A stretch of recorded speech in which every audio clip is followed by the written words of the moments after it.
Hey, hi, welcome to my channel. My name is Chastity. Here we talk about beauty, entertainment, celebrities, books, movies, animes, and kind of anything else that garners my attention this week. And today we'll be talking about racism and sexism within fandom culture. I've been part of fandom culture for, I feel like, the very beginning of it in the sphere of social media. I remember being on LiveJournal. I remember being on like fanfiction.net. I have kind of a more in-depth video documenting and talking about that. I'll have a link to that description below if you want to see that one. But I've been here for a very long time. I've been part of major fandoms like Supernatural, Vampire Diaries, Teen Wolf, and I've been part of much smaller fandoms as well. So I've seen this on both ends of the spectrum, so this isn't just an issue amongst bigger fandoms. They still happen in smaller fandoms, sometimes even worse in smaller fandoms because they're so small and there's no eyes on them. People feel like they kind of do whatever they want. But again, I want to make sure that I make it apparent that the issues in fandom culture is not just the people's fault, but it's just a reflection on society. Racism and sexism is part of our society, and it does seep its way into the things we love. Also, that some of these issues are in part the fault of the actual shows themselves. Again, I'm not going to get too deep into that because I will hit on that in this video. But I've been here for a while, and I've seen how these things play out. And we're going to be talking about the differences in the treatment of characters, as well as the reception to these characters, the way these characters are portrayed in fan fiction. Like, we're going to get into the nitty-gritty of racism and sexism in fandoms. I've mentioned this before. I used to be a very, very avid reader of fan fiction because in a lot of ways fan fictions fix some of the issues us fans see with the show, and we get to kind of live out what we truly want to see with the characters we love. I fell headfirst into fan fiction. Again, LiveJournal, fanfiction.net, Archive of Our Own, Tumblr. I've read it all, right? But an issue that I noticed in fan fiction was when there was, let's say, I remember the start of original characters. People creating their own characters and then putting them into that show or books or video games universe. And it was very obvious and very apparent that a lot of these characters, all of these characters, were white. There were no black characters, there were no Asian, Latino, none of that. They made it very clear that these original characters were white. I personally do have a very hard time identifying with white characters because I just don't see myself in them. I don't. My behavior, the way I talk, the way I act, all of that, I'm very black. And these characters were very not black.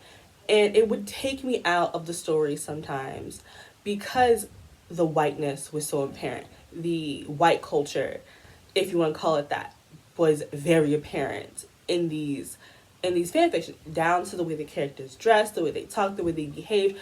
It just never gelled with me.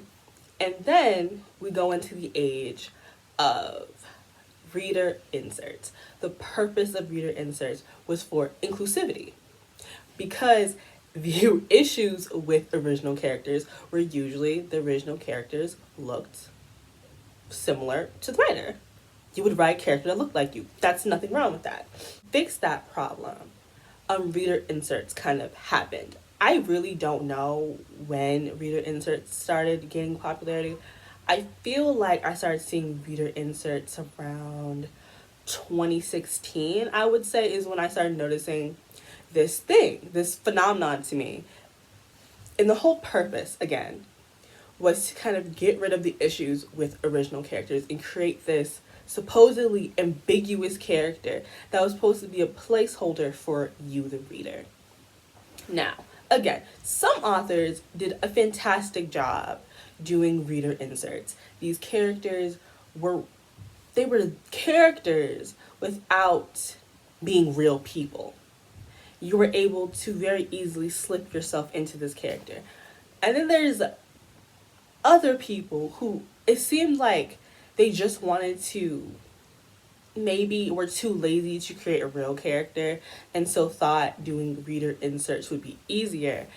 But the thing is, their characters were not ambiguous. The language some of these writers use, talking about blushing, I don't blush. Talking about, putting your hair in a quick little bun, I am someone with 4 type hair. If I want to put my hair in a bun, I'm gonna have to wet it. Like, if I want any semblance of a real, like, nice looking bun, oh, we're wetting, gelling, and slicking back, Just different, even not just skin tone, though that is a big issue. Y'all really cannot write racially and just ambiguous characters. Just talking about body size and like breasts and all these things that so vary from person to person. Again, not every woman has breasts, not every woman has a vagina. So it's like there were people who they were just seemingly too lazy to create real characters and hid behind the guides of reader inserts, even though it was very obvious that they were not writing ambiguous characters. And these were huge community issues. You had people who were very receptive to the criticism of your reader insert is not very ambiguous, and then you had people that decided to fight tooth and nail. And it's just like, well, babes, this character is supposed to be me, but she can blush. I can't do that, Or like talking about the hair, and it's just like, my natural hair don't look like that, don't do that, so now what?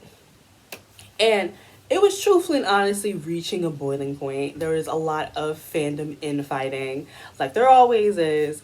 And then this kind of, in the midst of all of this phenomenon happened. Now, before we get into the phenomenon, I want to talk about a person who is actually from the same universe as this phenomenon, and that is Sam Wilson. You know who he is, Falcon, now Captain America. And if you were a part of the Marvel fandom when the only black character was Sam, the fan fiction written about Sam was truly gross and disgusting. It was so, these white fangirls were fetishizing him. And I listen, when I say I refused to read Sam fan fiction because I already knew it was going in this really weird, fetishy, gross direction. And even then, when fan fiction was written about Sam, there were still no black characters being used. No original characters, none of that. It was Sam and these very obvious white women and these really gross, like, race... What horrible times the Marvel fandom was when it was just Sam as the only black character. When I mean only black character, I mean only black character that people use to write in fan fiction. But then Black Panther happened. And Black Panther is, for multiple reasons, a cultural reset. But in particular, it changed the complete landscape of fan fiction. Okay? For the very first time, there were so many very visibly black characters, canon characters, in the Marvel franchise that were not played by mixed race, biracial women. These were all dark-skinned characters who looked like you and me, front stage and center, in all of their beauty. The rise of black fan fiction writers happened because finally black fans had characters of substance we could write. Because before that, most black characters in shows were two-dimensional at best, or, magic Negroes who saved the lives of their white friends. But this was an pretty much all black cast of great actors and Michael B. Jordan. And they gave us so much. The content created around Black Panther is amazing. Okay? So from that point forward, I have never seen so many black voices in fan fiction, front stage and center. Okay? It gave them popularity. It gave them confidence to then branch out into their other fandoms that they liked and write Black reader insert fan fiction. Like, y'all don't understand like how different Archive of Our Own Tumblr looks now because of Black Panther. Because before, a Black writer was unheard of. You had to really search and look and try so hard to find a very, I'm not just talking about Black, but very openly Black writer. Because some of these like Black Panther fan fiction, Black as hell.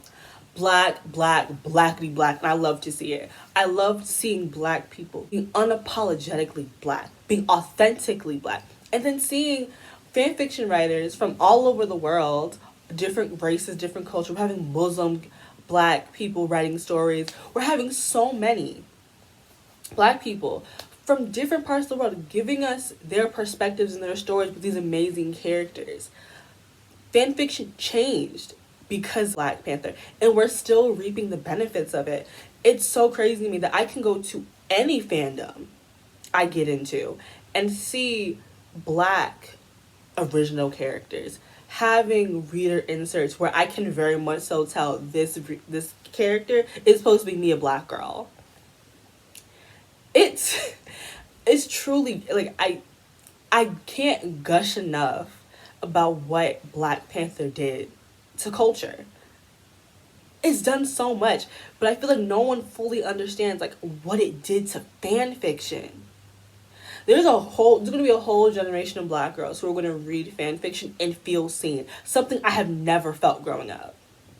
I could never relate to any of the stories I used to read, any of them growing up.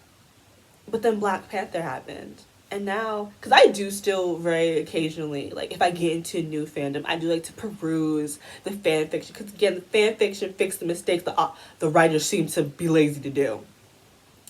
So, I do peruse fan fiction, and it's so good to see, like, Black authors getting credit, Black authors getting followers and fans and love and appreciation, something that we've never had. In my, I feel like I've been in fandom culture maybe 12-ish years.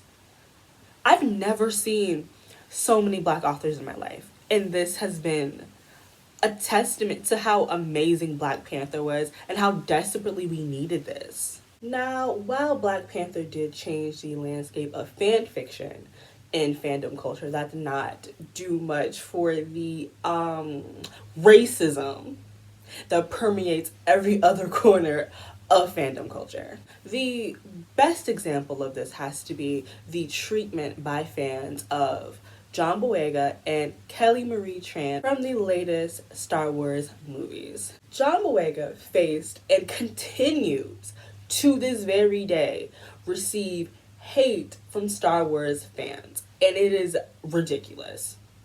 Because when you ask them why don't you like him, it truthfully honestly boils down to nothing substantial. There is really no reason to hate John Boyega the way you do. If you don't like his character, then the hate should stick to the character. But that's not how y'all do. Especially when the Black man's behind it. You want to get racist. You want to get spicy. You want to get disrespectful in ways that are unnecessary. But very fortunately, John Boyega is a very resilient person. Because personally, that first movie would have dipped. You wouldn't see me again. I'm not facing none of this. It's a check not worth it. But he stuck it out. He continues to say fuck you to Star Wars fans, and I love him for that. Now, while he faced racism, Kelly Marie Tran faced sexism and racism. They hate her because she's a woman. Because there's another female character in Star Wars who's like, she's a villain. Not the best villain, but that's her character. Her character is not a great villain. And she faces sexism, but the hate she got doesn't even, couldn't eclipse the hate that Kelly Marie Tran got. Because it was racism and it was Racism and sexism together is a different type of hate. xenophobic things were thrown her way. So many vile and disgusting words were thrown at this girl for a character, a character she played. That, like, she was getting death threats. It was getting so bad that she actually ended up deleting her social media. And I feel so sorry for her because the now I don't want to say that the genre of fantasy is completely racist, but let's be fair. In universes with advanced technology and alien races, black and brown people seem to not exist.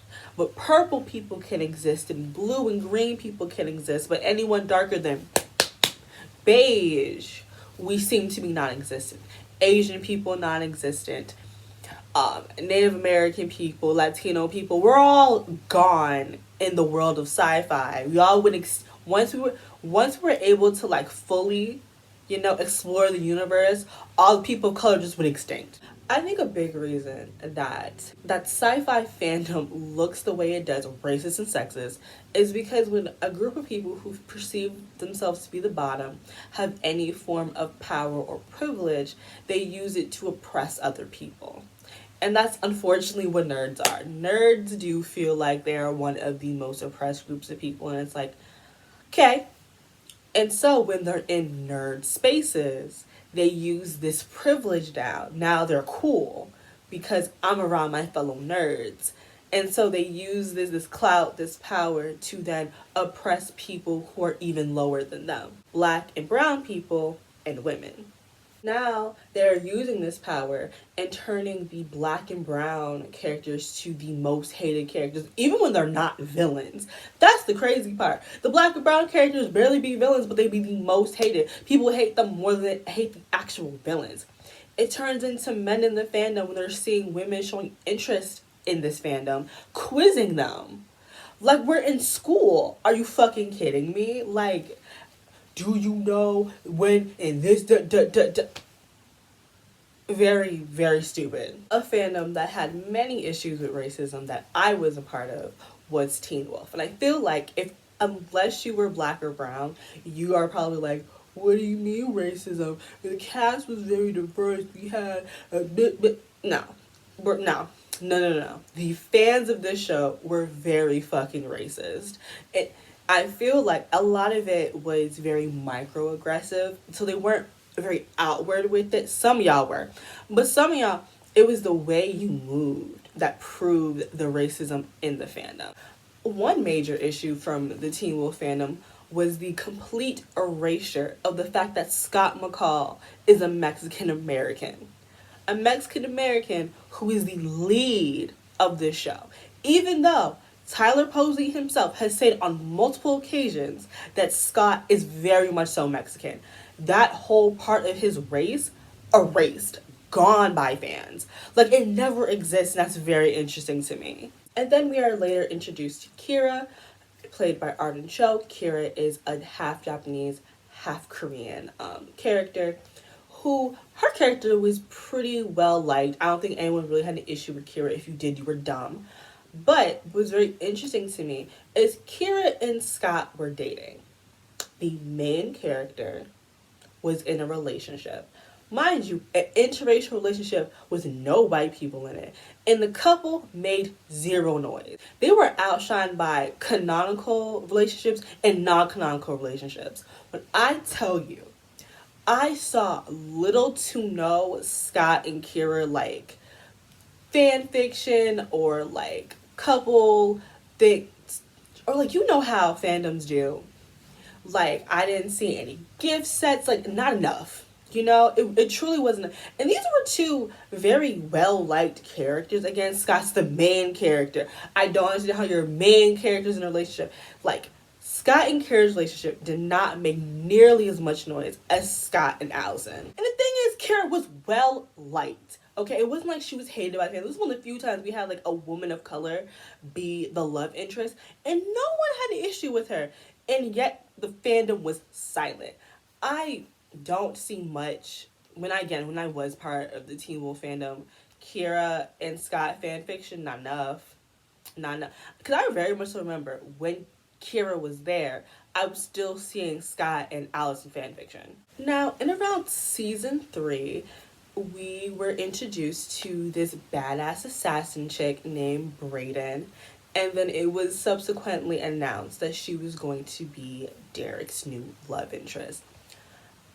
And if you know Teen Wolf, you would know that a lot of these stands, a lot of the fandom shipped Derek and Styles together. Now, it's not their fault completely because the showrunner is gay. The showrunner and writer of the show is gay. And he spent a lot of time teasing fans with Steric to drum up ratings, sell things. He was doing what a lot of showrunners do when they notice their fandom ships two male characters together. They tease as much as they can and give you absolutely nothing. And for some reason, this anger for the misleading the fans was low-key, high-key thrown at Brayden. Brayden didn't do a goddamn thing but exist. Also, Shorty was so pretty. She was so pretty. And I get not liking... Brayden's character was interesting because they did not try with her character. She was very two-dimensional when we met her. So I could understand maybe not wanting to be together because of that. But, that's the fault of the writers, not the character itself. Why are we taking it out on the characters when it's the people poorly writing the show whose fault this all is? But y'all don't care about that. And the anger I saw in the girls, okay? The think pieces with no thoughts, upset that Brayden was getting in between. And this happens a lot. And then again, not just Teen Wolf, especially when the characters who are shipped in a gay relationship are then going off to date female characters, and that female character is black or brown, they get even more hate. I know you guys could probably sound off in the comments about how many times this happened to you.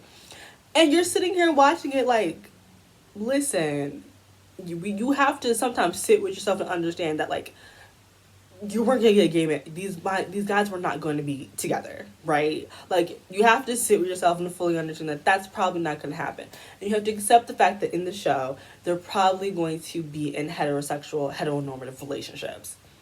Stop taking this anger out on the female characters. This is not their fault. The anger that should be towards the writers are not given. That's why I've never liked a lot of fandoms except for Vikings. Vikings is probably one of the few fans where we continuously attacked Hearst because we knew that every issue was that bitch ass nigga's fault. And we never unrightfully dragged a character. We always dragged Hearst because we knew this was all his fault. And I wish more of y'all were like that. To understand why the bullshit's happening, because that person can't write. It is not these fictional characters' fault being played by real ass people who you end up getting in their mentions and calling them a bunch of slurs. And don't think I'm not over what the fuck happened to Boyd. Boyd's character, two-dimensional as fuck. The only reason why I love Boyd the way I do is because of fan fiction. Because that show gave Boyd nothing. And Danny was Hawaiian.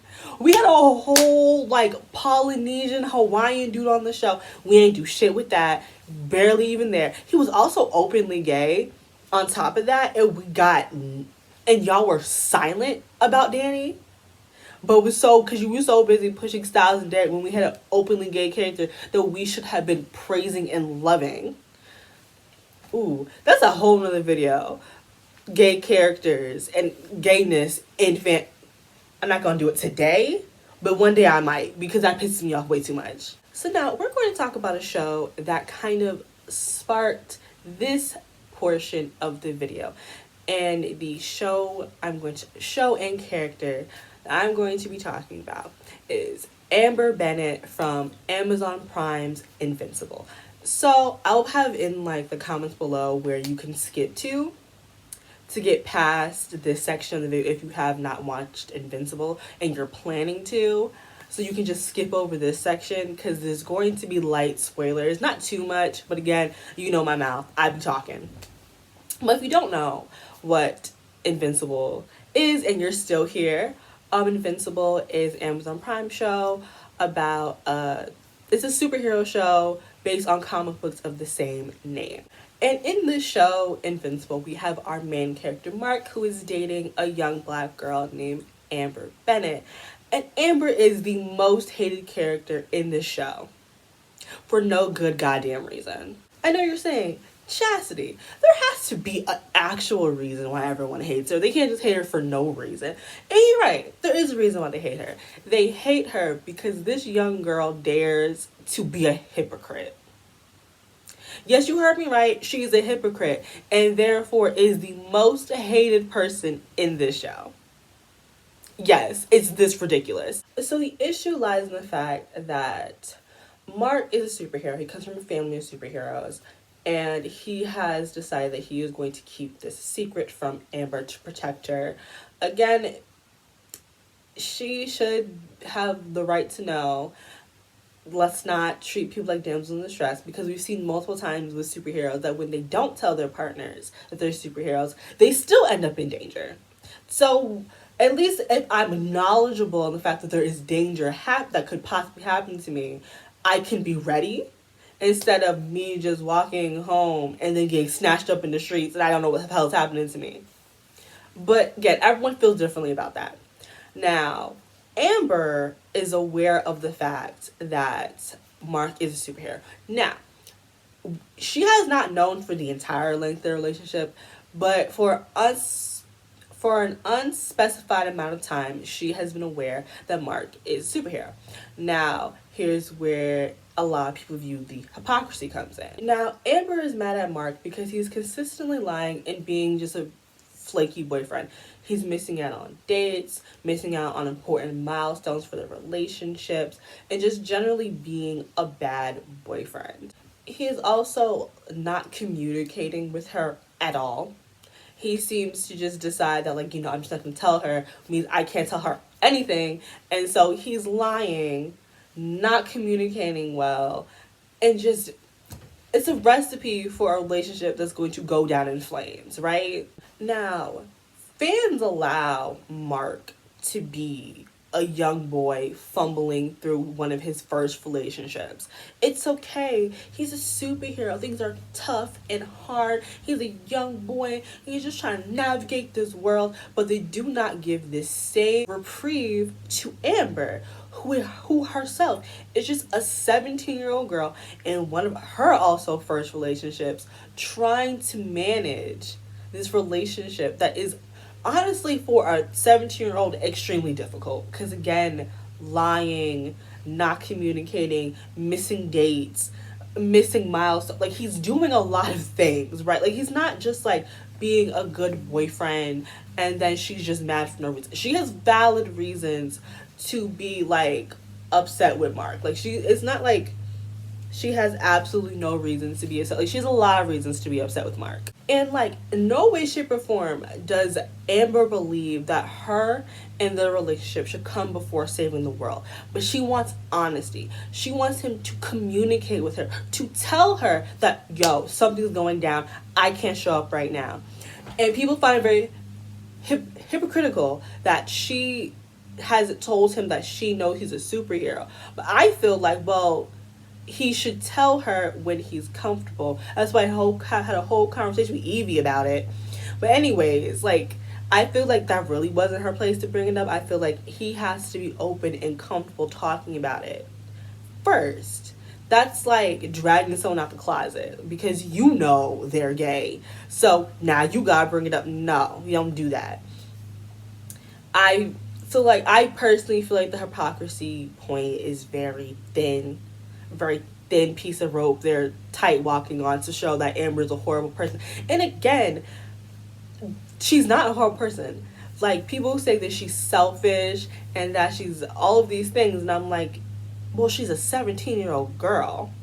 What the fuck did you expect? That's where we okay, because that's another issue with, like, because Amber's treatment is misogynoir. It's racist and it's sexist. Because it's sexist because people hate teenage girls. Like, this is an actual fact. The things they like are them as people. Girls that are too feminine, they take all of the feminine traits of teenage girls and you use those as reasons to hate them. It's just completely unfair in my opinion because they're annoying. Yeah, teenagers are annoying. That's not a reason to write think pieces with no thoughts and to say that Amber is the worst character in the show with a man who called his wife a pet and then beat the shit out of his son. But Amber is the worst character because she's an emotional 17-year-old girl in her first fucking relationship. And this nigga's calling his wife a pet? Are you fucking kidding? Y'all niggas bugging. Y'all niggas fucking bugging with that shit because that makes absolutely no sense.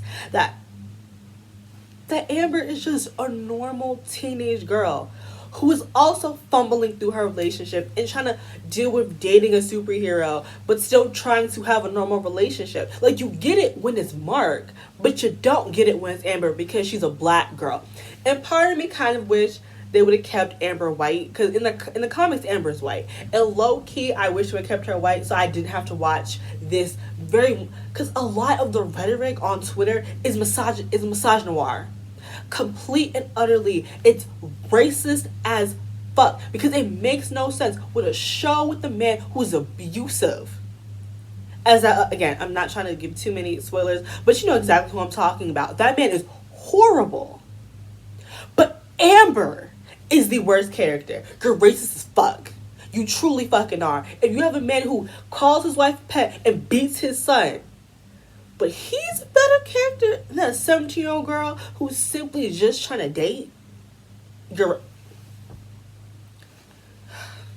I am really heated. Like, I'm gonna pause and give me a drink because this is unnecessary. Since we're here talking about Amber, I think it's time for us to move into the sexism portion of fandom culture. And sexism and misogyny in fandom culture has always interested me because a lot of fandoms are majority like women. A lot of the hate that female characters get are not actually shrouded in real, like, concrete reasons. If you notice, you ask somebody what they hate in particular female characters, they will say that they're annoying or they're whiny, and those are not reasons to hate a character. I think what's happening here, people are conflating the difference between disliking a character and hating a character. It is perfectly fine to dislike a character. Again, the operative word here is dislike a character for personality traits. These are things that you just can't help. You don't like a specific type of person, you're just not gonna like them. Hate, okay? Hate is reserved for the actions and behaviors of this character, whether it's murdering people, whether it's setting a church on fire, killing orphans, things like that. It makes complete sense to hate that character. I hate to break it to you, but a female character being annoying is not a valid reason to write think pieces about how much you hate them. It's not. And we see this a lot, especially when the female character is a teenage girl. I've noticed people hate when teenage girls are literally just that. Teenage girls. They do stupid things, they make bad decisions, they maybe rush before they think because they're teenage girls.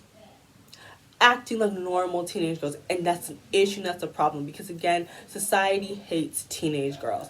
Everything surrounding teenage girls is a problem. No one likes it. It's very strange to me that your innate need to stomp on and trample on anything teenage girl related. It's very sick and weird.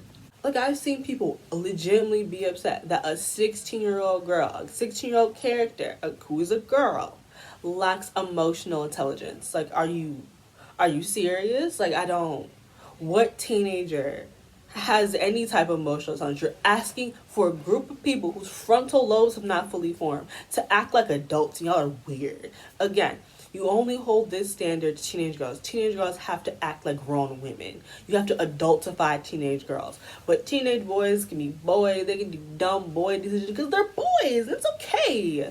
But God forbid a teenage girl has the same traits as an average teenage girl and y'all blow a gasket. It's just regular female characters. God forbid a female character is a villain and she is allowed no forms of nuance. We are not allowed to delve into her emotions and understand her as a full-fledged character. No, she just gets to be a bitch. We don't get to understand her misery and her pain because you don't care about that from women. But if it's a male villain and he shows us his sensitive side and he cries, and again, that is important because men in society are not allowed to be emotional, so I'm not knocking them for that. But the issue is that is so easily ingestible. But from a woman, it's unacceptable. No one wants to know why she's like this. It's how dare she act this way. Point blank, period. That's it. A great example of this comes from Vampire Diaries. Damon and Catherine are two sides of the same fucked up coin, right? They're both horrible people in their own separate ways, but only one of them, by fans, feels deserving and actually got a redemption arc. And for some reason, it was Damon. Damon is a monster. I genuinely feel like, again, Catherine is not perfect. I'm going to get into that. But Damon has less of a reason to be the type of monster he is. The girl he liked was sleeping with him and his brother. That was 500 plus years ago. Move past it. What is the reason for the behavior in present day? It makes absolutely no sense why he is so hung up on this the way that he is. But he is allowed to murder people with no discretion. He's allowed to rape Caroline. We don't talk about this enough. During that time when Caroline was still human, he had her under compulsion. So everything they did in that time span was not consensual. That fucked with Caroline so much that when she became a vampire, she never put anyone under compulsion. But that trauma and that abuse completely swept away. Whatever happened with him and Vicky Donovan, this man is a legitimate monster for no true reason. She broke your heart, so now you're going to destroy everyone's lives. Stop it. You're a grown man. You're a grown man. And he was a Confederate soldier. Let's not... okay. Versus Catherine. Catherine is not great. She is horrible. But Catherine has more of a valid reason to be the way she is than Damon. If you think about the fact that it seems like the entire purpose of the doppelgangers is to be a tool for people to wield and use the way they please. How many extremely powerful spells by witches need the blood of a doppelganger to work? They are tools. From Catherine to the incarnation before her and the one before her to Elena. They're all tools in somebody's plan. And Catherine made the decision that she was not going to be wielded. And she fought and she was scrappy. And did she do a lot of fucked up things? Of course. But she did them to survive. She did them to run and get away. And I truly can't... And again, no way, shape, or form do I think Catherine is a good person. But her behavior makes sense. She's here to survive. She's trying to survive. And that means someone gets burned along the way, they get burned along the way. Because if she does not run, she's going to die. And if she never ran, she was going to be someone's tool. What is Damon's excuse? She broke his heart. Again, 500 plus years ago, because again, he was a Confederate soldier. So 500 plus years, and you're still having the temper tantrum, eternal life, and this is how you're squandering it, to be angry at a girl who wanted your brother instead of you. Boo-hoo. Boo-hoo. You see how, dumb that is compared to someone whose whole purpose of being born was to be used as a tool, and she decided she's going to take her life back, and so she ran, and did a lot of mess. Listen, Catherine's a terrible individual. She truly is. But it makes sense. I also do believe y'all do be giving Elena just a little bit too much when you talk about your hate for her, because I feel like all of your grievances can be countered by the fact that she's a teenage girl whose parents died, and then every subsequent guardian she had also died, and then her brother died at one point. Elena has been through a lot, and to be she's annoying, she's reckless. Yeah, she's a teenage girl. She's a teenage girl who lost her parents and then lost every guardian she had after that.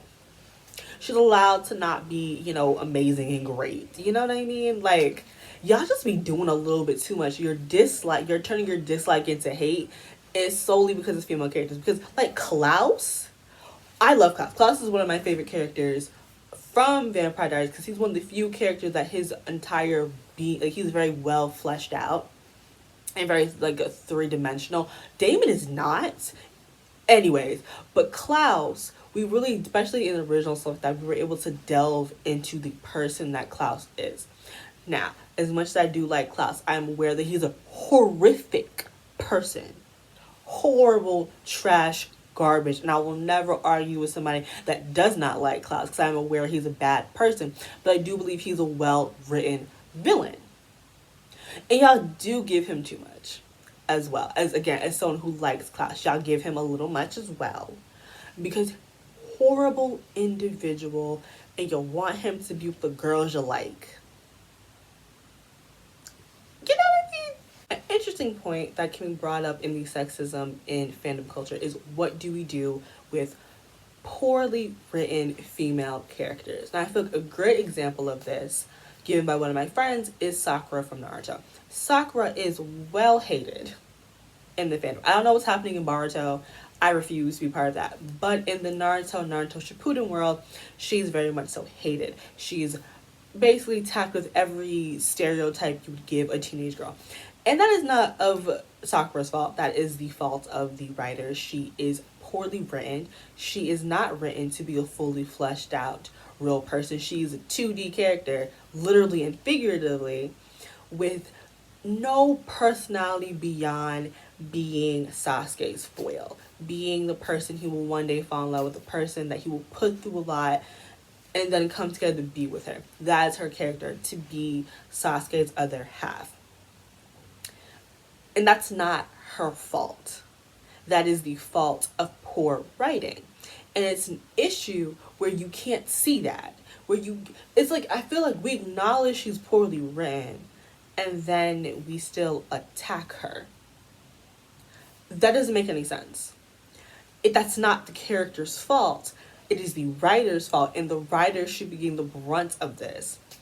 And they don't. And it honestly sucks because I have grown to really love Sakura. Not because of the writing in the anime, but because of fan fiction. And here's when fan fiction does good.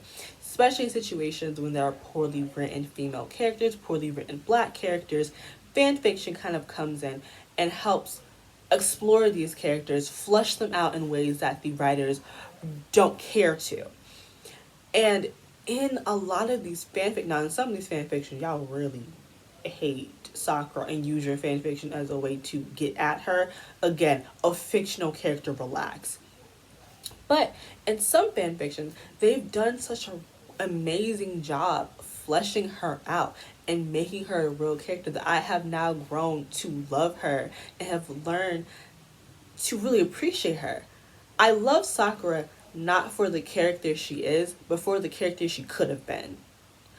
She has especially as she grows and she becomes stronger and she stands on her own 2 feet, she has the bare bones of an amazing character. And it sucks just not fleshed out. And that's why I love fan fiction, because you turn characters that are not real people and you make them real. You give them everything we could have gotten if the writers cared. Another character who I feel gets a little too much hate. This case maybe not for bad writing, but for bad acting. I personally don't think the actress is that bad, but y'all seem to think she's terrible. Monse from On My Block. Monse is another great example of a character getting hate for simply being a teenage girl. Because when I see the hate, it's all based on teenage girls' behavior. Monse is annoying. She's a what? The series starts, she's like, what, 14, 15? You hate a girl under the age of 18. A young, like a high school freshman? Of course she's annoying. We all were annoying when we were 14, 15 years old. That's what happens. And it's just like, again, you don't give the same criticism to Caesar and Spooky because you think they're attractive. Because I'm just like, Monse has serious abandonment issues. Her mother left her when she was very young. Her dad is a truck driver, so he's usually on the road. And then now, as a teenager, she found out not only did her mom leave her, but she left her to start a white family with her white ass husband and her white ass kids in their white ass area. And has started, like, her mom left her because she was not ready for this family, and then starts a new family and has never felt the need to contact Monte. That is real issues. And that's not saying that Caesar and Spooky don't have real issues, but y'all seem to understand their behavior with their issues, but Monse is just no. No. She's just so annoying. She's 15 years old. A girl with no mother trying to be your girl. It's girls need their mothers. It's very important. And I don't appreciate the fact that she does not get nearly as much grace as the other characters because she's annoying. Again, if I ask you why you don't like a character and you tell me they're annoying, that's a complete cop out. Annoying is a cop out. Again, personality traits are not reasons to hate characters. It's actions that make you hate a character. Stop it. Also, like, I feel like she got a little too much heat season 3 when Caesar's the one that told her that she's just like her mother. Oda broke his kneecaps. And 2, he's the one that cheated on her.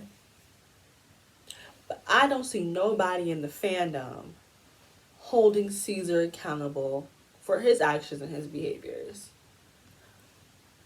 But your beef is with Monse. You see where, like, the screws, they loose and they don't make any sense. So yeah, that's my little deep dive into fandom culture with racism and sexism. This has taken years in the making, okay? These are things that I've been noticing and paying attention to here. And these are just from a couple of fandoms. There are so many other fandoms and so many other shows and movies and all that where we see the racism, we see the sexism. These are the ones that probably the most fresh in my mind, the ones that impacted me the most, the ones that, like, I cared about a lot because I was part of those fandoms. I was right there in the midst of it.